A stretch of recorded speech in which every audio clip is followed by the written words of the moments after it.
Hi, welcome back to my channel. Today I'm going to be talking about the controversy around To Catch a Predator, TCAP, and the case of Louis Bill Conradt Jr. and his death and the weird circumstances surrounding that. So please, if you like commentary or you like true crime videos like these, please subscribe and like, and let's get into it.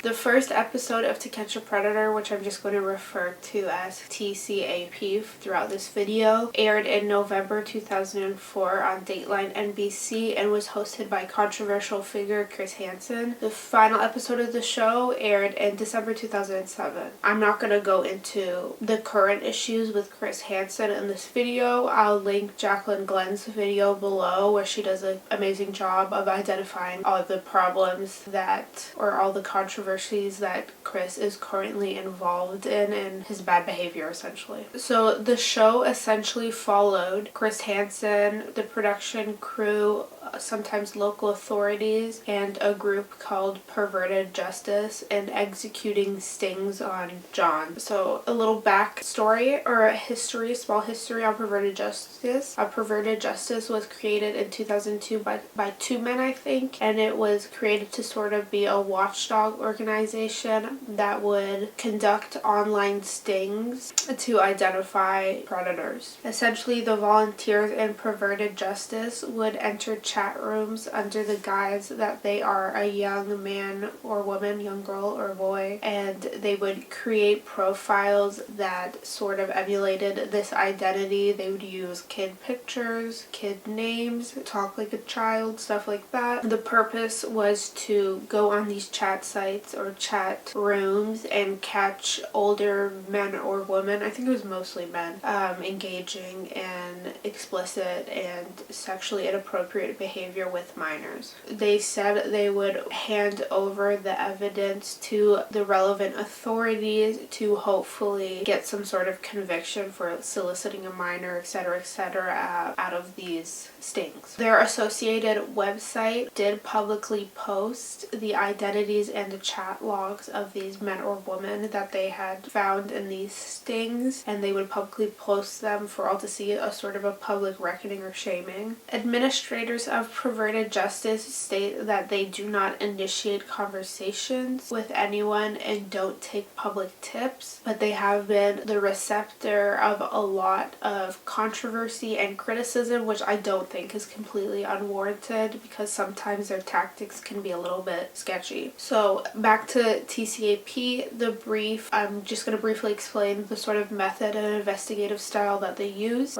in the show. The method or purpose of TCAP was similar to Perverted Justice, just on a higher scale. The show would rent a house in different states in the United States to perform the stings or for special investigations. Each episode was sort of a different investigation into a different city or state. Then the location or the rental would be used as the location of the stings, and they would put a bunch of cameras and mics in the house. Their sting method starts off very similar to Perverted Justice. So they use Perverted Justice volunteers to enter the chat rooms and start and get into conversations with these individuals. And the purpose or the ultimate goal is to be a decoy as a minor, these adult volunteers for Perverted Justice, to get these men to agree to meet the minor at the sting house that they have set up. And then so they can be confronted and questioned by Chris Hansen at the sting house and then arrested outside of the house. When the men, I don't think there was ever a woman on the show, or at least I can't find record of a woman being on the show, agreed to the meeting, they would initially enter the sting house and be greeted by an actor who is not a minor but can look like a minor, and they're greeted by this actor that's impersonating the minor that they were talking to. After a brief conversation, the actor exits the room and Chris Hansen comes out to confront the man with the cameras and everything. It was easily a hit because of the salacious and controversial sort of content that they were producing, and everyone knows that the more salacious, the more controversial, the more people are going to watch. The real trouble starts started with TCAP when they started their investigation in Murphy, Texas. I apologize, it's raining outside, so I apologize if you can hear the rain or it's picking up on the mic. The Murphy Police Department agreed to be involved with the TCAP sting. In an Esquire article, which was sort of the expose on what happened in Murphy, Texas and everything that was wrong with TCAP, journalist Luke Dittrich noted that District Attorney of Collin County,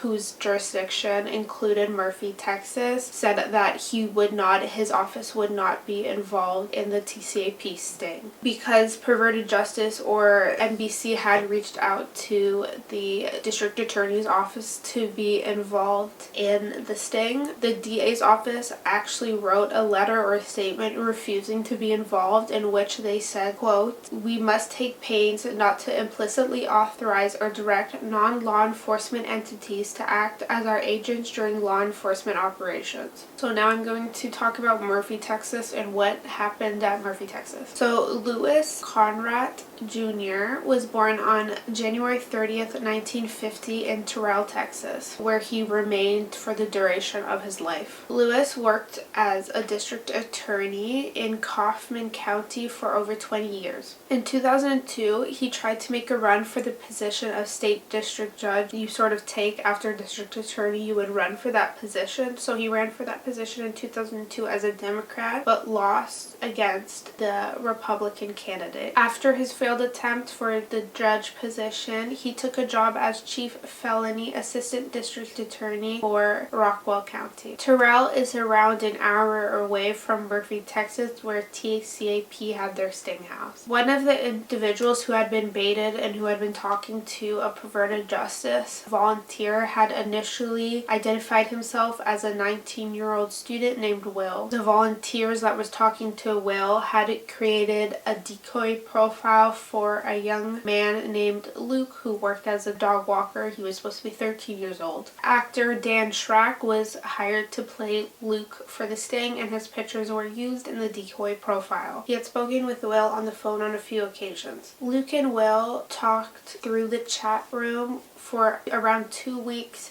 including Will admitting that he liked young boys, sending pictures of his private parts, and trying to get Luke to send him pictures as well. Dan was then given the sort of transcripts of the chats between Will and Luke to sort of review before he was going to act in the sting. And then Dan was required to get on the phone and act as Luke to sort of convince Will to come over to the sting house under the guise that Luke's parents weren't home. Perverted Justice employees apparently ran Will's email address and phone number through various search engines and discovered his real identity. They discovered that the real identity of Will was a neighboring county's prosecutor, which was Louis Conradt. Through communicating with an individual who had identified himself as a 13-year-old boy, Louis had broken a Texas law. Louis had committed the crime of online solicitation of a minor, which in Texas is described as, quote, an adult who communicates in a sexually explicit manner with a minor. Esquire states that this Texas law describes anyone as a minor to be, quote, anyone who represents themselves as being under the age of 17. The Perverted Justice team coached Dan on how to speak to Will as they attempted to get him to come to the sting house. They had never had a prosecutor on TCAP yet, so this was sort of a big salacious deal, and they really wanted to seal the deal, so to speak. Louis had previously agreed to meet Luke at his house on November 4th, 2006, but it seemed that Louis had changed his mind as he stopped responding to phone calls and texts and never showed up on November 4th. The on-site team continued to try to lure Louis out to the location or the sting house, but their efforts never worked. The Esquire article refers to a detective named Sam Love who was present during the TCAP sting and the whole confrontation with Louis, and Love said said that he was uncomfortable by the showboatiness of the law enforcement that was taking place. He said that essentially they were sort of acting in a way that looked better for television instead of acting as law enforcement and sort of abiding by the laws and the rules and the codes of conduct that they should have been. Love says that he was present when a lieutenant who was part of the TCAP, St. Murphy, received a call from either Chris Hansen or someone associated with NBC. After the call, Love said the lieutenant tells the chief of police something along the lines of, Chris Hansen wanted the police to get an arrest and search warrant for Bill Conradt because he had stopped responding to them. Chris Hansen denies this. Love said that allegedly Chris Hansen and the NBC production team planned to stake out at Lewis's house because they had his address in hopes that Lewis would leave his property so that Chris Hansen could sort of approach him and question him about the chat logs and the chat transcripts and why he didn't show, I guess. Since Lewis's house is private property and NBC didn't have a release to film there, it would have been illegal for Chris to sort of knock and confront Lewis at his house. Love and another detective named Walter Weiss felt uneasy about the sting because it seemed rushed and overwhelming. Essentially, they said that they didn't have enough manpower, they didn't have enough people to work all the cases thoroughly. So they were just taking on cases that they couldn't handle and they didn't have enough resources for. Walter Weiss was put in charge of writing the affidavit for the search and arrest warrant for Louis. They allegedly wanted Walter to rush the documentation so Chris Hansen and NBC could film the encounter. The documents were so rushed by Walter that a lot of the information, including like even the city and the county that the search warrant was supposed to be for, were filled out incorrectly. Since Conradt was a well-respected individual in the law enforcement world in Murphy or neighboring counties, West believed that they should have been more diligent and more thorough in his arrest and his investigation, and they should have asked for help from higher ups, different law enforcement agencies, the district attorney's office, asked them for advice, stuff like that. It didn't seem that Conradt posed an immediate risk to the community because he had not shown up to the house. He was not in contact anymore with this child. So it was strange to Wes why he needed to rush everything. Hansen and the perverted justice team stated that they were rushing the arrest and such because Conradt was deleting stuff from his MySpace page. They said that he might be destroying evidence of crimes, so they needed to act quickly. Esquire stated that the only link that they had received and other media outlets had received was for one MySpace account that hadn't been accessed or deleted anything in over 3 months before the sting. Esquire says that they have never been given any other evidence of this mysterious MySpace page where stuff was being deleted on besides this single link, and that the leader of perverted justice will not sort of work with Esquire anymore on like what the fuck was happening.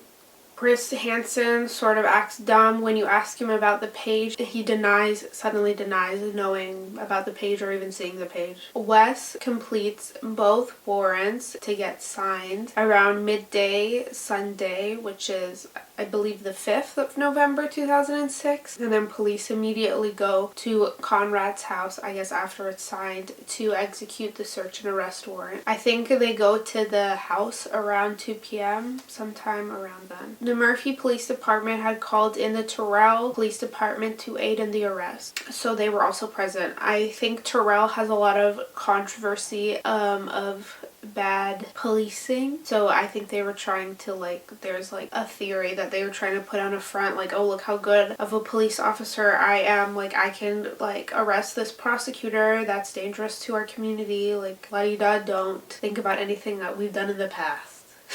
Esquire alleges that NBC cameramen were also on Conrad's property filming, which is, as I mentioned before, illegal. Esquire states that 3 vans with Chris Hansen and other NBC production, camera crew, and other just crew had driven is not a word, had arrived at Conrad's house hours before police were there. So they arrived around 8 or 9 a.m. in the morning, whereas the police, the law enforcement that were actually supposed to be doing what they were doing, arrived around 2-3 p.m. It's believed that they were waiting for Conradt to leave his house so they could ambush him so Chris Hansen could interview him. Essentially, they were surveilling the property, which the NBC still denies, and giving updates to law enforcement and perverted justice and stuff like that about what was happening. One of the updates that they gave was that Chris Hansen or some other production saw a newspaper on like the step or the porch of Conrad's front house, and then they looked away, they looked back, and the newspaper vanished. So essentially saying, oh, Conrad is home or someone is at the house because the newspaper's gone. Chris Hansen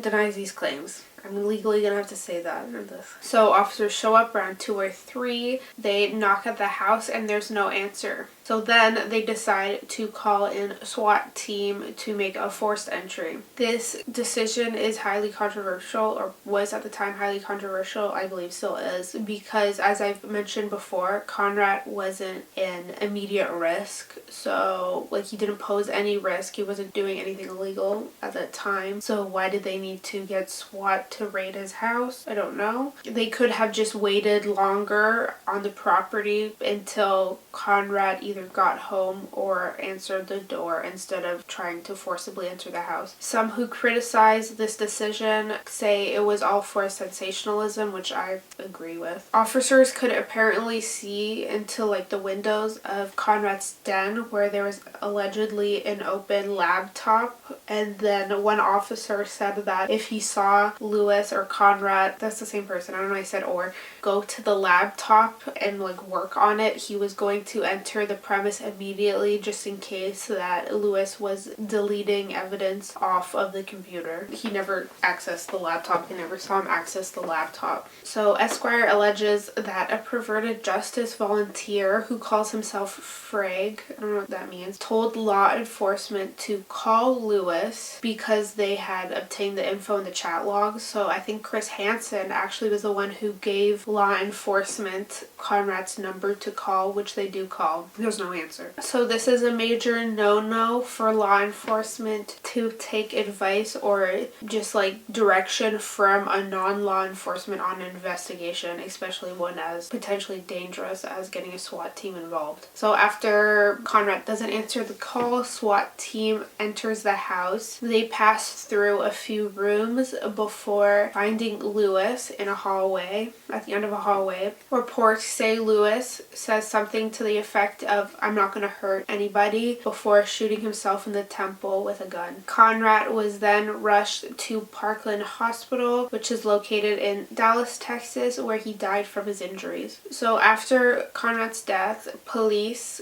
give the evidence of the chat logs and the transcripts and stuff like that from the TCAP sting to the district attorney's office, who is responsible for deciding whether or not they want to prosecute. They give I think there was 22 other men involved in this sting, so they gave all the evidence, all the chat logs, all the stuff like that to the district attorney's office to sort of prosecute. A prosecutor named Doris Berry was the first to receive the evidence and sort of review it. She was the first reviewer. She found many problems right away with the evidence and with the investigation. The first problem was that in at least 16 cases, she couldn't verify the location of either the decoy or of the man in the chat logs. So essentially, to be charged with online solicitation of a minor, which they were trying to get a lot of these men charged with, you have to know the person they're talking to or the perpetrator is present in the county where they would be prosecuting. So there's no evidence that any of these men, any of those 16 men or the the decoy are present within the county, because I guess they didn't ask, and they needed to be present in Collin County, either the decoy or the man, to be prosecuted for online solicitation. The other problem that Doris found was more significant. Since the men are arrested, the 22 men were arrested outside of the Sting house immediately after they were confronted by Chris Hansen in the house. Doris found that these arrests, most if not all of these arrests, were illegal. They were illegal because the officers had no arrest warrants and they had not done any prior investigations into these men. Only Perverted Justice and perhaps some of NBC's crew had sort of done some investigations into the men, but these people aren't law enforcement, so they can't investigate on behalf of the law enforcement, and law enforcement can't use their evidence or whatever as anything more than a tip into their investigations. So they had no reason to arrest these men because there was no investigations. There's no legal investigations into them. So the Collin County's District Attorney's Office announces that they're not prosecuting any of the 22 or 23 cases involved in the TCAP Murphy sting. The sting didn't follow any legal protocols, and the Murphy Police Department that were involved in the sting didn't do their job at all. Therefore, none of the cases would have stood up in court anyways, because so many rights were violated, so what's the point in prosecuting them when they're going to fall apart? Esquire stated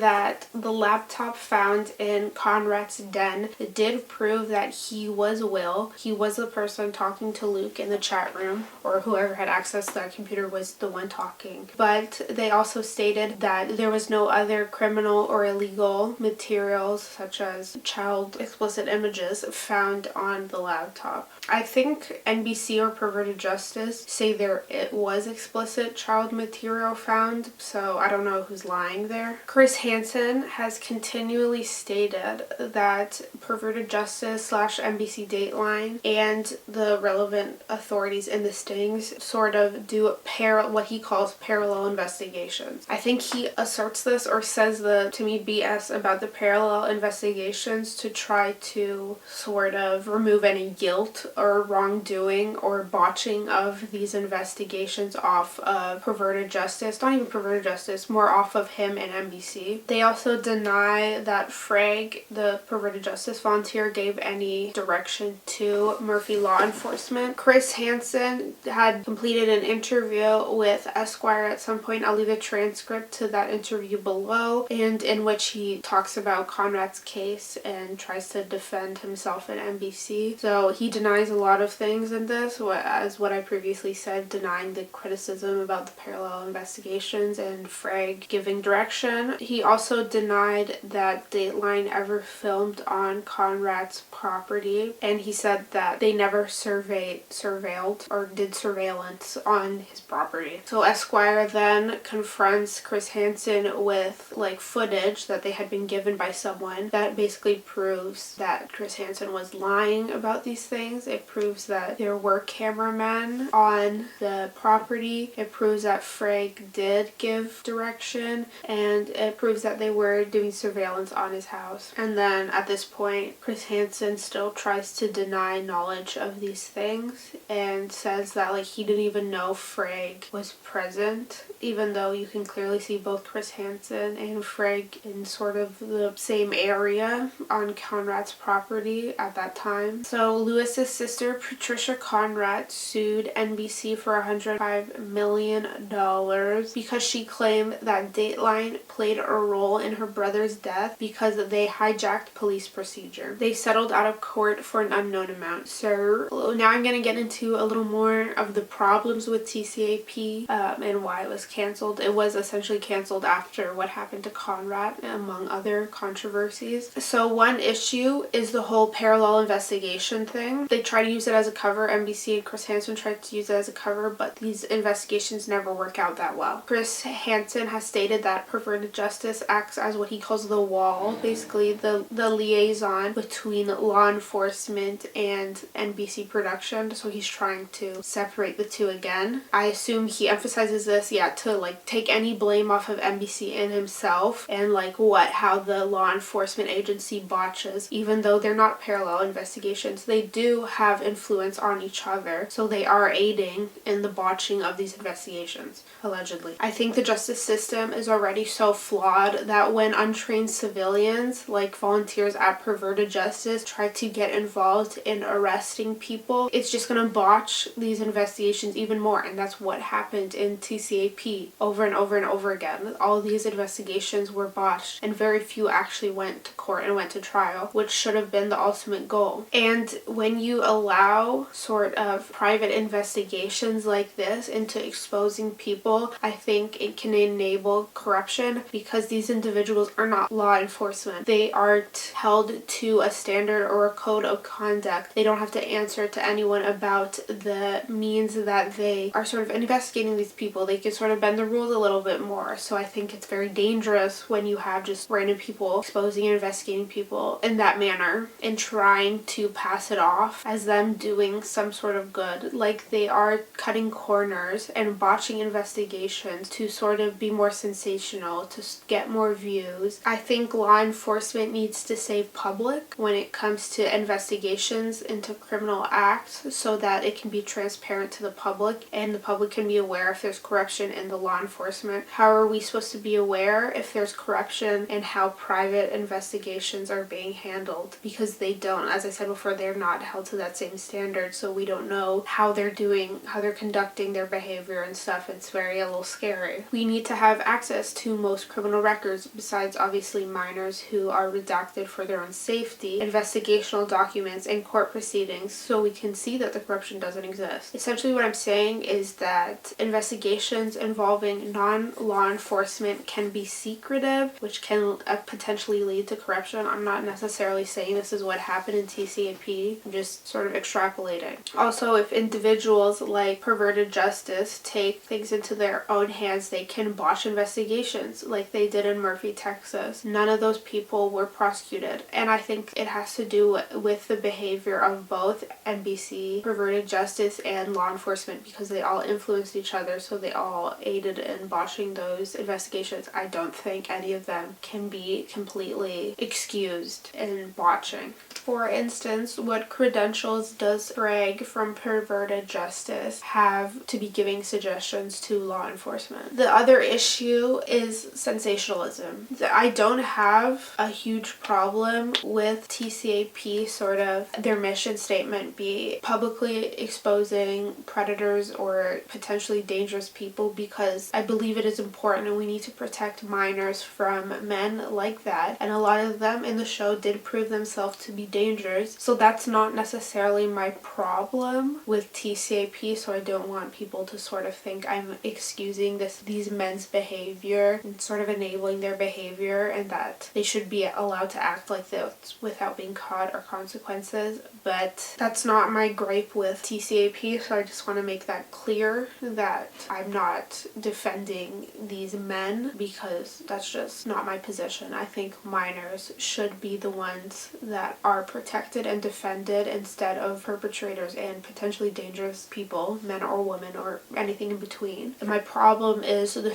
showmanship of TCAP. It's doing things like having cameramen located outside of Lewis's residence to get the higher ratings and to be more sensational and more salacious. And I don't think law enforcement should work like that. It should be so focused on views and salaciousness and sort of trying to make themselves seem superior and to have that power imbalance between perp and investigative journalists like Chris Hansen, to make him seem superior and like this all saintly, like I'm doing the best work, when Chris Hansen has been proven to be sketch, and to have these men lowered and whatever. I hope you get what I'm saying. Criminal procedures or proceedings need to be more diligent and thorough than how they are in TCAP stings, to prevent false accusations or imprisoning people that are innocent, which this thoroughness doesn't happen when producers are more focused on how to be more controversial, how to get more views, rather than following the laws and sort of doing everything they can to create a good case to put this person behind bars, to prove that they have done something wrong and that they are a danger. But there is like theories that the reason Conradt was alerted to the presence of police or surveillance because of the 3 vans and production and crew and officers like just milling outside of his residence for hours. There is actually recordings of neighbors in his community, in his suburb community, calling dispatch and 911 or non-emergency or whatever to report suspicious vehicles, the 3 vans in the neighborhood. So how do they think that, or Chris Hansen denies that Conradt would have seen their vehicles, but like obviously if the neighbors are seeing it, then Conrad's gonna see these vehicles outside of his house. Anyways, I think Chris Hansen's behavior in TCAP is a little sketchy. I think he needs to be held to a higher standard or code of conduct. Same with perverted justice. If you're going to be engaging in things like this, you need to be monitored. You need to be doing it properly so you're not just sort of botching investigations and just putting people on blast for no reason, or many other things. There's been more problems put forward that I'm not going to go into this video with TCAP, including claims of entrapment. I can go into that sort of stuff in another video if you guys want. But yeah, that's sort of it for today. I want to place emphasis that I'm not saying that the behavior of these men is right or they don't deserve to be prosecuted or to be held accountable. That's not what I'm saying. I just think the means that which TCAP sort of went about things, sort of prioritizing sensationalism over protecting minors, over doing things legally and correctly, is wrong and should be talked about, and that they conducted business in a way that is dangerous and they should be held accountable. So that's it for this video. I'm not excusing predatory behavior. Don't come for me. So thank you for watching. Please subscribe and like, and if you want, please watch my video on Ramona Wilson because I do want justice for her and I want more coverage because she doesn't get a lot. So thank you. Good boy.